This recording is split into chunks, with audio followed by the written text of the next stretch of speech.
What's going on, guys? It is I, Mr. J, here today with the video. In today's video is a bit of an update to let you guys know what I've been doing gaming-wise. Gaming-wise, I've been playing the Ratchet & Clank reboot, Pokken Tournament, Pikmin 3 over again because I've got this obsession with speedrunning Pikmin and Super Metroid going on right now.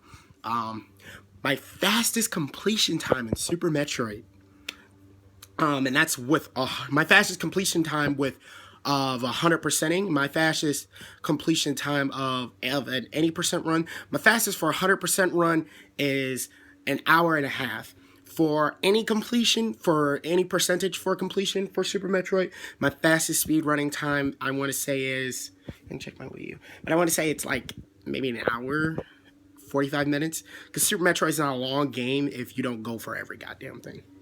I don't feel like cutting on my Wii U. Oh shit, my gamepad's dying. But in terms of new games that I bought, yeah, I bought the Ratchet & Clank reboot, which, in my opinion, is probably one of the worst Ratchet & Clank games in the entire franchise. Still a good game, but the worst in a franchise, especially with the story, because let's get one thing straight for all you casual gaming Sony fanboys who are just becoming fanboys of Sony from the PlayStation 3 or the PlayStation 4. This game story is shit. This game's story is pretty much shit. Why is this game's story pretty much shit? Because if you played the original Ratchet & Clank, you notice that they half-assed a lot of the elements in this reboot. You notice that they half-assed a lot of the character development in this reboot. And my biggest gripe of this reboot is Ratchet & Clank aren't Sonic and Tails. Ratchet & Clank didn't start off like, hey, I'm Sonic, hey, I'm Tails, we're buds now. Ratchet & Clank didn't start off, hi, I'm Ratchet, hi, I'm Clank, thanks, pal, thanks for helping me. No.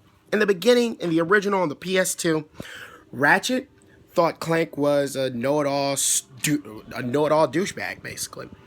Clank thought Ratchet was an irresponsible, hot-headed dumbass. The two's friendship eventually, they became best friends as the game progressed, as the game moved on, as their characters developed. The only character who I feel has a sense of development in this is Captain Quirk. Even Drex doesn't get that much of a shine in here, and this is Drex's fucking game. You replace Drex by showing... Now, I am happy about one thing.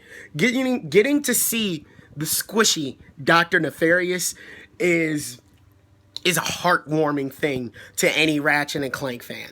Because if you remember Dr. Nefarious, he hates humans. And he was a robot in the third game. So seeing him as a human, it's just so... what's the word? Surreal. It's so fucking surreal to see this. So that is one of my favorite aspects of this game. It's a good game, but the worst in the franchise. One of the worst in the franchise. Beyond a doubt. The next game I've been playing is Bloodborne, a game that brought a lot of new things to the table with the Souls franchise. Oh yeah, speaking of new things to the table, let's talk about these Sony ponies. What are we talking about? These guys, and they're flipping out right now because Uncharted, IGN is did a review in progress video for Uncharted 4. I guess they're waiting for the multiplayer for some reason, but my question is, like, why doesn't the multiplayer come out with the game immediately? Like, why can't both Uncharted single player and multiplayer both come out May 10th? I thought that was the purpose of the beta, to make sure that the multiplayer was working fine. And with that being said, my next question is, this is Uncharted. This isn't fucking Grand Theft Auto. This isn't fucking Halo, Killzone, Gears of War.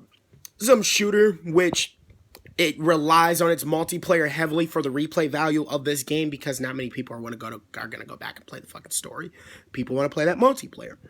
So why isn't the fucking multiplayer being released on the same day? Why separate the release dates for the multiplayer, Naughty Dog? Nobody wants to bring that up, but, that's kind of retarded. This isn't Grand Theft Auto 5. This is Uncharted 4. Nobody's playing Uncharted for the multiplayer. No one. Why? Well, and if somebody says, people play Uncharted for the multiplayer, is that why they cut the multiplayer out on the Nathan Drake collection? Dumbasses. With that being said, though, you got these guys all flipping out. Like, you guys remember last gen when God of War 3 got an 8 by some sites? These guys flipped out, sent death threats. It was ridiculous. ridiculous. Threatening reviewers, threatening people's lives over a video game review score. Well, that's about to happen with Uncharted 4. Uncharted 4,